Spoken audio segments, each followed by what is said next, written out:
guys, welcome back to CH. Today's video, I'm going to do my review of the second half of WandaVision. But before we get into this video, make sure to like, comment, subscribe, do all of that, and let's get into the video. I'd like to say at the end of this, I'll put some kind of predictions for Falcon and the Winter Soldier, because by the time this comes out, it'll be a week until the show comes out, if I'm doing my math right. But so I'll do some kind of predictions for that, but let's get into the video. Now, if you haven't seen the first part of this, it's a few videos back. It's my mid-season review, and pretty much that was with the more boring episodes, I would guess, was 1, 2, and 3, but then 4 is still my favorite episode. I hold true by that. 4 is my favorite, but there are some really good moments in these future episodes. So if we start it right off with 5, this episode was just like kind of, whoa, they're kind of starting to realize stuff, because everything's intertwining. You get like the sitcom, and then you get the whole like real life, and then and it's going through that, and then you get to see the kids just age up and progress. You get to see them when they're babies, when they're 5, and then when they eventually turn 10. Which is really interesting to see. The whole aesthetic is really cool of the 80s in this one.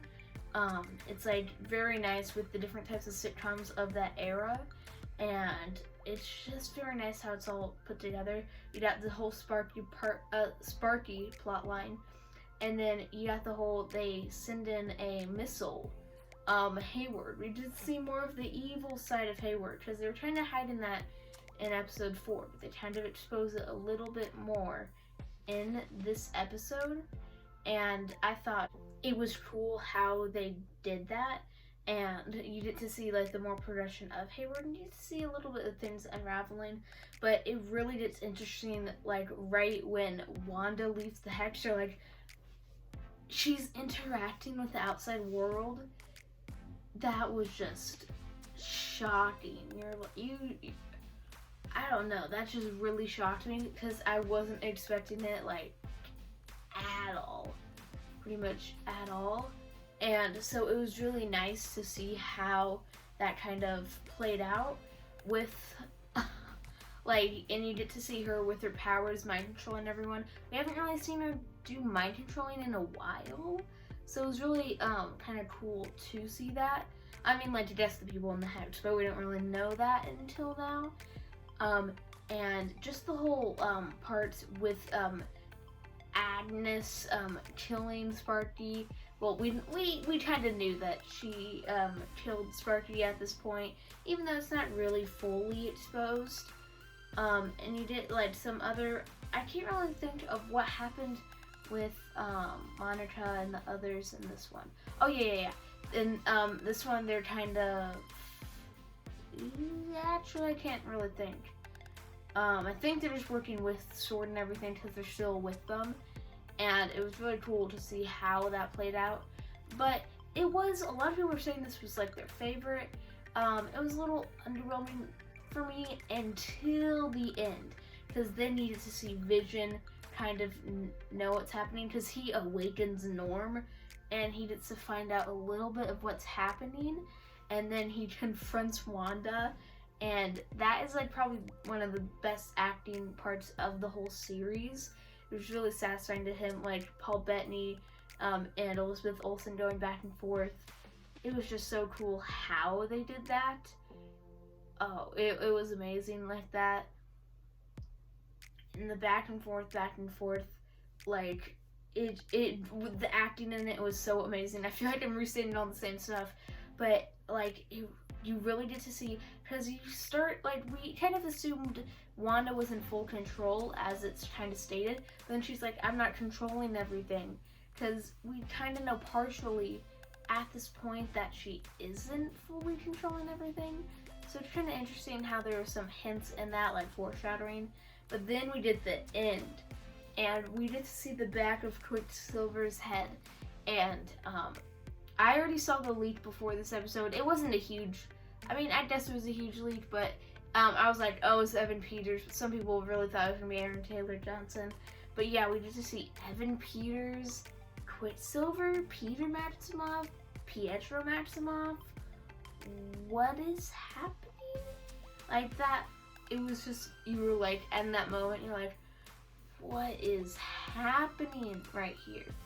And it was just so cool to see how that played out.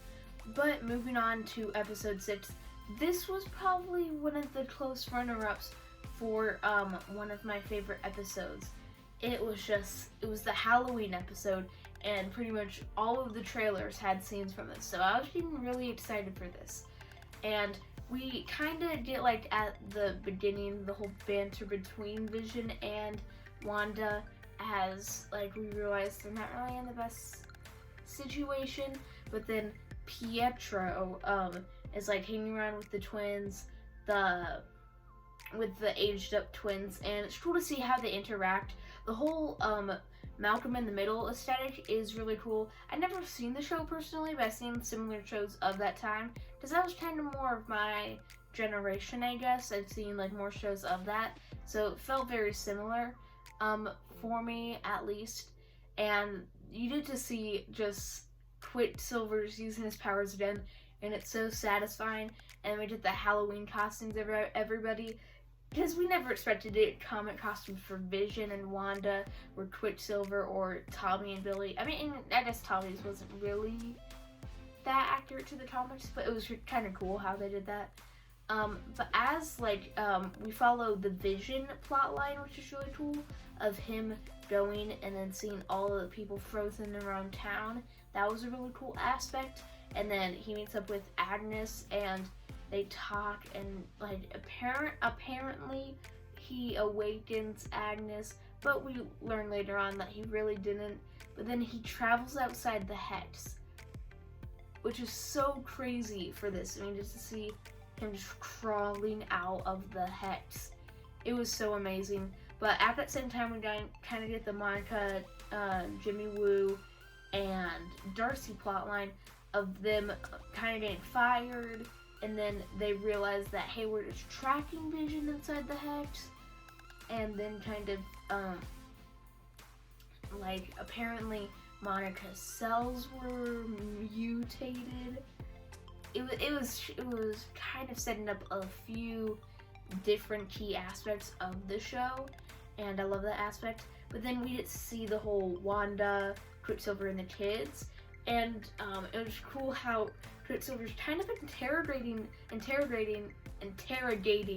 Wanda, and it was really cool how that played out, because it gets creepy, and then we did the whole, like, dead Quicksilver, just how it was with Vision, which was very, very interesting, and it shocked me. But the kids get to learn their powers.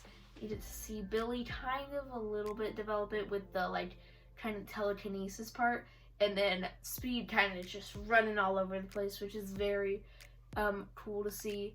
And it's really cool how that aspect ties in. But I like how Billy connects with Vision to get all of the things to collide together, because then Darcy's tied up in a truck and everything, and then we finally get Wanda explode and expand the Hex. That was just shocking. I wasn't really expecting it, and I was like, what is she doing? Because then, like, Vision's body is restored somehow, and we get to see some, like, now Darcy's in the Hex. It was very confusing how everything was working, but Monica and Jimmy were able to escape, and it was just cool how to see that aspect of it. But yeah, this episode was definitely a really cool one.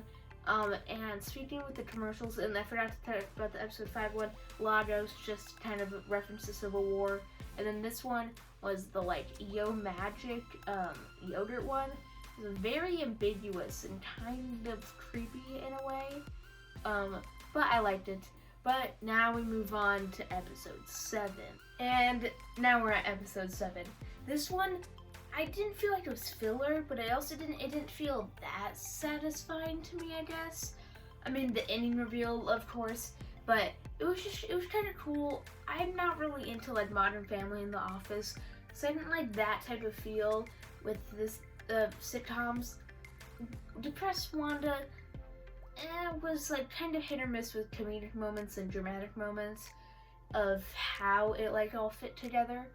The twins are very underdeveloped in this because they kind of just, they're with their mom, they're concerned for their mom, and then they leave with Agnes and go to the house, and I've never seen it until the ending and everything. So they're kind of underused, but I really love the Vision and Darcy plotline. That was amazing because we get to see like Vision wake up Darcy and everything, and like it just all interconnects with them taking the truck and they're being stopped by Wanda, but we really know it's not Wanda. And we did some really cool aspects in this. The Monica plotline for going to meet her contact. Her contact was disappointing. I was really like, a lot of people were hoping like Reed Richards or Blue Marvel or stuff like that. I wasn't expecting it to be like that, but my hope was Leopold Fitz. But I kind of knew it when it happened, but I still held hope. But no, it was just some Major Goodner who was never in the comics either. But it was just kind of disappointing, like that. But we did to see the whole aspect of her using that big like machine going into the hex, and then her developing her powers. That was one of the best moments in the show. Her going through the hex and then like all of her like forms like coming together, and you get to see her glowing eyes. That was really cool how that connected all together and everything. And then Wanda, she kind of in this depressed state, but then she goes like, because she kind of like wants to help her kids, I guess, but is confronted by Monica because Monica knows what Hayward's doing, and it's kind of just everything colliding. It's all kind of one big show now. It's not really sitcom reality. It's just all WandaVision, which is really interesting to see that. And the interaction between them was a little like underwhelming. And Monica in this whole series kind of felt a little underwhelming, but it was kind of cool to see them interact. But then Agnes saves Wanda, and then we did the final moment of Agatha Harkness. We get to see the Darkhold. We get to see like so many other things, and it is so amazing. Like we knew it was Agnes was Agatha Harkness. That wasn't new to anyone, but it was still cool for it to be officially revealed, I guess. And with that final Agatha reveal, you kind of see this whole episode coming together. But then we move into the post-credit scene with kind of the fake Pietro whole situation with Monica. That was just kind of a setup for the finale. Then we move into episode 8. And episode 8, some people called it a disappointment. I liked it because it cleared the backstory. I like how they go into past movies and everything. I like the whole backstory of Wanda and her parents, and how Pietro and them were kind of, and her were with the Stark Missile. But it's not really a retcon, but like we get more discovery of Wanda and how she's always been a witch and she's always had this power as she hexed the Stark Missile. It was in her home. But then we move on to her Hydra experiments before Age of Ultron, which is really cool how you get to see how like the Mind Stone like pretty much opened up all of her powers. But it does leave some questions with Pietro and how did he get powers, but it will probably be answered later on. But I did love how Wanda was like when she opened up the Mind Stone and seeing her future self. That was really cool. And then we get to move on to one of the most emotional scenes in this series with the whole Vision and Wanda scene after Age of Ultron. The whole, what is grief if not love persevering? That is one of my favorite MCU quotes of all time. It's just so emotional in that scene. Really get to see the human side of Vision and how Wanda really brought out that human side out of him. But then we finally get the final scene, the final flashback with how she went into the sword base, but she didn't steal Vision's body. We're like, but Hayward told us that she stole Vision's body. And then we get to see kind of how it all happened, how she created the hex, and the sad emotional part of how she had that letter from Vision, and they were gonna build this home together. That is so sweet. But then we get to see her use her chaos magic and kind of get this whole thing. It's so cool how everything works out with, and we just see Agatha go through everything, and she kind of makes some comments here or there. She just really is curious. She's not the most villainous villain, but she's kind of curious of how this all starts, and she's kind of greedy for power, I guess. So it kind of makes her, like, she is the villain. That is definite. But it is cool how we get to see the Hex is created, and she created Vision out of herself. It was just so cool how that all worked. But then we did the little tease with the, we get to see Agatha choking the kids, and then the whole, you using chaos magic, Wanda, you are the Scarlet Witch. I was like, ooh, they finally said Scarlet Witch, which we've known as her name, but they've never referred to her in any of the movies or shows. And so it's kind of cool to see how that happened. But then we get the post-credit scene with the tease with Hayward, and the tease of Spectral Vision, or White Vision, whatever you want to call him. But that was kind of cool, and if you're a comic reader, you kind of know that, and I've kind of researched some comics. But then we move on to the finale, and this finale, a lot of people were saying underwhelming, but a lot of people had like some wild, outlandish theories. They're like, Mephisto's gonna show up, no Nightmare is, no Schumacher Wrath, and then you're gonna have Magneto and Professor X and Doctor Strange. Like, did you really think all of that was gonna happen? But it was cool how it started, like, right where the last one ended off. I love the whole Vision versus Vision. The whole, like, Vision has always been such a smart character, and so, like, with this, like, I don't know what the word is, like, this philosophy is philosophical, like, conversations, like the one we had in Ultron and Age of Ultron, but this one is, like, one of the best ones with the whole, boat, like, example, or, like, it's so cool how that works out and how they kind of end this. But then now the Spectral Vision has the original Vision's memory, but the Hex Vision doesn't. But the Hex Vision has the emotion, Spectral Vision doesn't.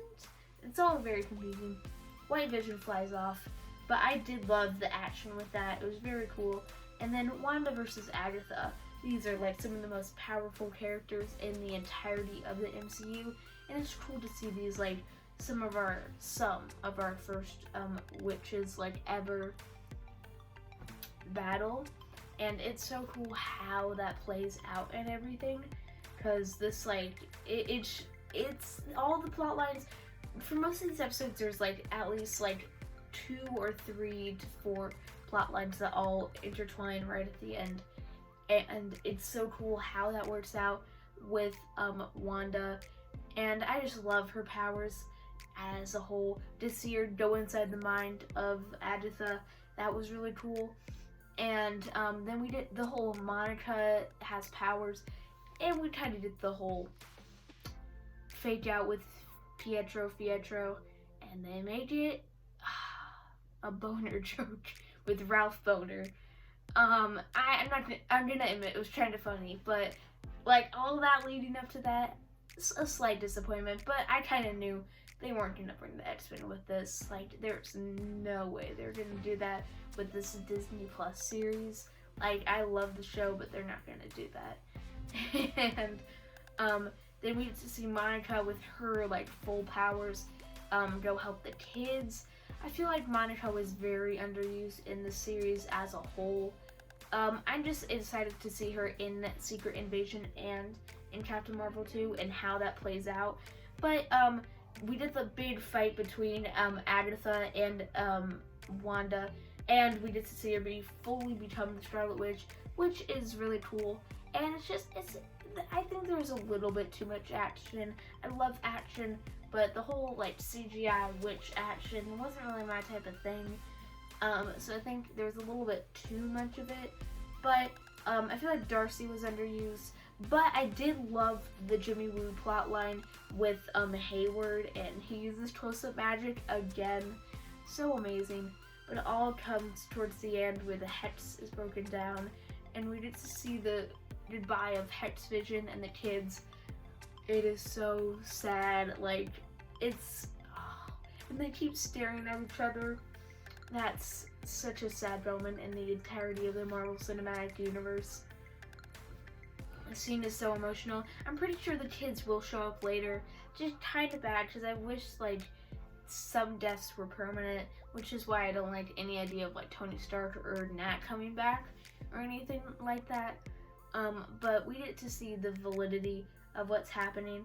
And then Wanda with the Darkhold and everything, she kind of takes it throughout the episode. Agnes is punished, but not killed, which means she could be set up for future movies or TV shows.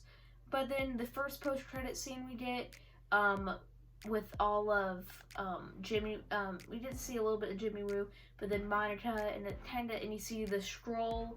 It kind of sets up Secret Invasion, which leads to Captain Marvel 2.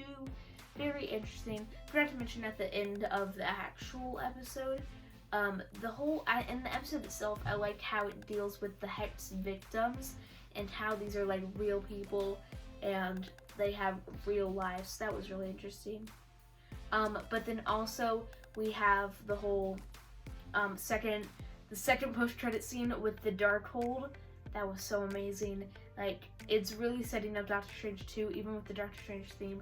But she's definitely the most powerful Avenger, because she's more powerful than Doctor Strange, who before the show was the most powerful Avenger. So it's really cool how you get to see her in her astral form studying the Darkhold, and then you hear the kids again, setting up Doctor Strange 2 perfectly. And for some Falcon Winter Soldier predictions, kind of gonna get them out of the way because this video is already getting pretty long. I just really hope Zemo is a great villain, the Flag Smashers are a great villain. We know that Rhodey's gonna show up, so I hope it sets up Armor Wars in some way. I'm really hoping for the Patriot Eli Bradley to show up. That'd be really cool. I am really hoping for a Captain America funeral. I know I'm probably not gonna get it, but maybe. I really, really want Ross to be in the show. I feel like it would fit with the whole Super Soldier Serum Weapons Plus program, and then possibly a tease at Red Hulk. That would be very interesting to see kind of how that plays out and everything. But yeah, I'm just really hoping the show's good. I think it's going to be a good action show. I think it might be better than WandaVision. It's more of my type of, like, there's so many different genres in the MCU, and it's more type of my show that I would like I love WandaVision, don't get me wrong, but I feel like Falcon and the Winter Soldier is going to be more fitted for me. But I'm just so excited for the show. And in the comments, leave your predictions for the show and any reviews you have for WandaVision. That's all for this video. Make sure to like, comment, subscribe, turn on the post notification bell, and I'll see you guys in the next one. Bye.